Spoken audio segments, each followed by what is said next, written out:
C'est là, je ne savais pas ce que c'était. Mais quand ça m'a catch, devant les gens, la honte. En tout cas, donc, les troubles anxieux.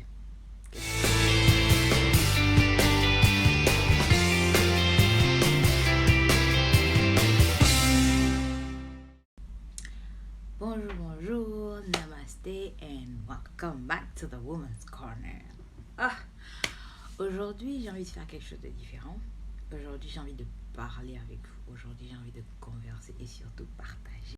Aujourd'hui, j'ai envie de parler des troubles anxieux. Ok? L'anxiété, c'est quelque chose de... Oh, c'est réel. C'est réel. Je suis passée par là. Je sais de quoi je parle. C'est réel. That shit is real. Ok?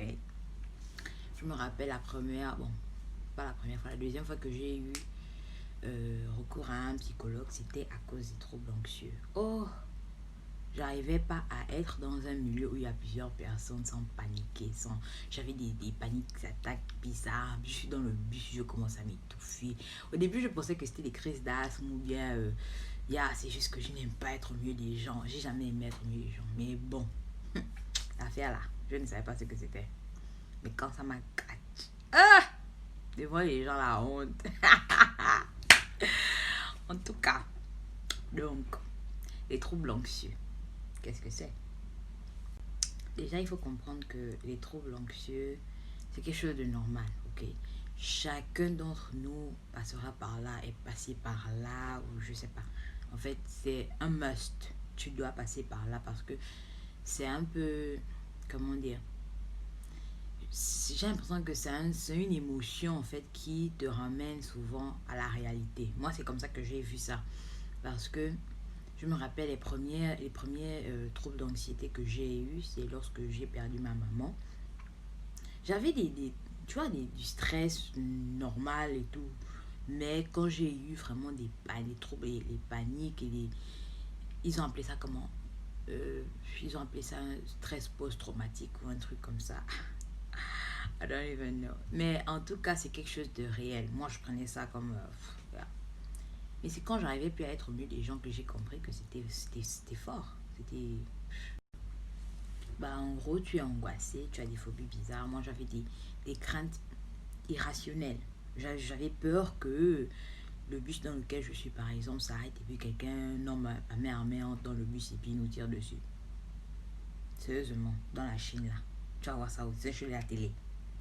Mais ce sont des peurs que j'avais. J'avais des peurs vraiment. Si je bois cette eau, peut-être que je vais choquer et puis je vais mourir. Je ne dormais pas. Je ne dormais pas. Sincèrement, j'ai fait près de 2 mois, je ne dormais pas. C'est quand j'ai commencé à prendre les médicaments et que j'allais chez le psychologue et tout ça, c'est là que j'ai commencé à dormir. Et je dormais seulement avec les somnifères. Si j'ai pas de somnifères, je dors pas. Et même quand je prenais les somnifères pour dormir la nuit, en classe, avec les médicaments, les antipsychotiques que je prenais, j'étais là, mais j'étais pas là. Je suis là, je regarde le prof, mais je suis pas là. C'était compliqué. Donc, tant qu'à être honnête, j'avais des peurs sur mon avenir et je me disais souvent, peut-être que demain je vais pas me réveiller, peut-être que j'avais des angoisses vraiment. Je me disais que je devenais folle en même temps.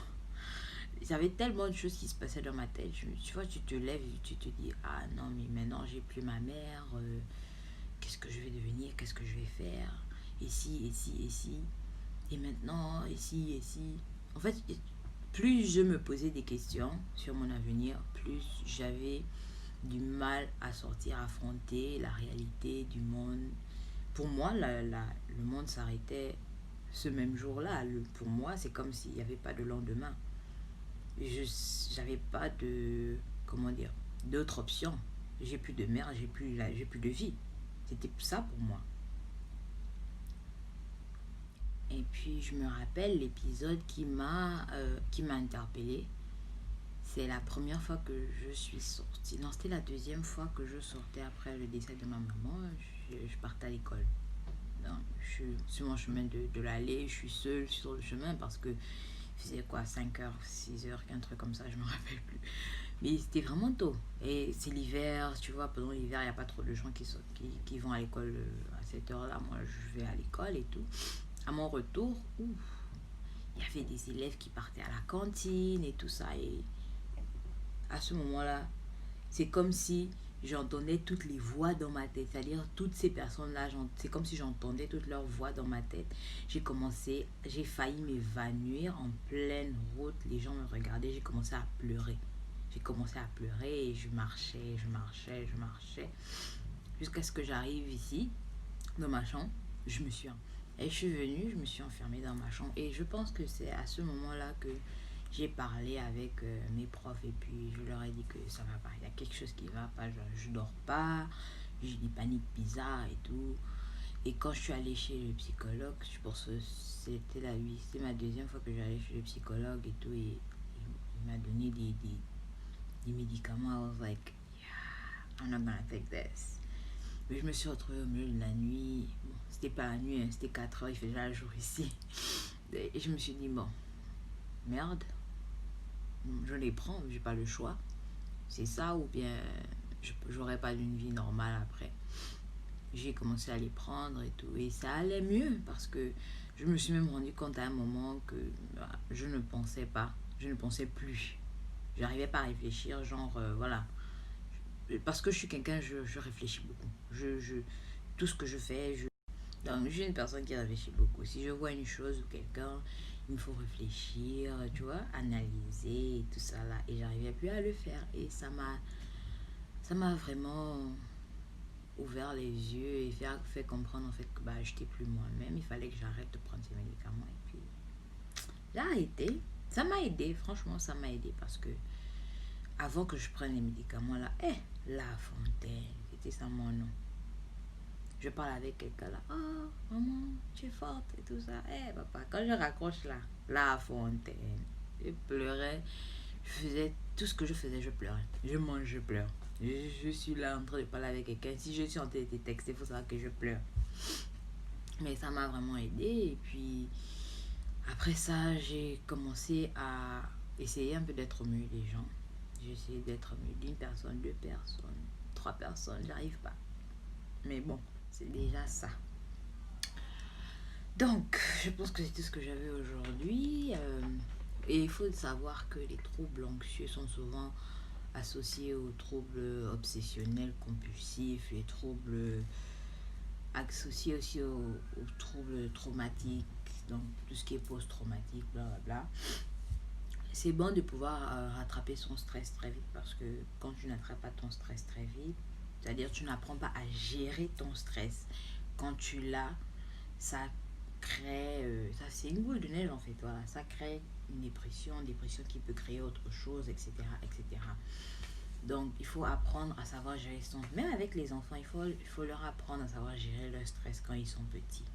Tu es stressé, tu machin, il faut, dis-moi, trouve les techniques pour que l'enfant puisse évacuer son stress. Même toi, si tu es stressé, si tu veux, va à la plage ou bien je sais pas quoi, marche, la marche, du sport ou du yoga, je sais pas trop, ce qui t'enchante, mais juste une pratique qui te permet de pouvoir relâcher tout ce qui est tension, stress et tout ça là. Si toute la semaine tu as travaillé, trouve le week-end un endroit où tu peux aller t'isoler et tout ça là, être toi-même et puis tu vas release tout le stress là parce que sans mentir, l'accumulation de tout ça là c'est pas bon. C'est pour ça qu'il y a certaines mères au foyer qui craquent souvent à un certain moment parce que c'est trop. Tu passes toute ta vie à t'occuper des gens, personne ne s'occupe de toi. À part, vous aussi. Vous occupez vos mamans. Anyways, c'est tout ce que j'avais pour vous aujourd'hui. Donc, prenez soin de votre santé mentale, prenez soin de votre santé physique, s'il vous plaît, c'est très important. Ça ne se voit pas, mais ça existe et c'est réel. So, take care, guys. I love you, love you, love you.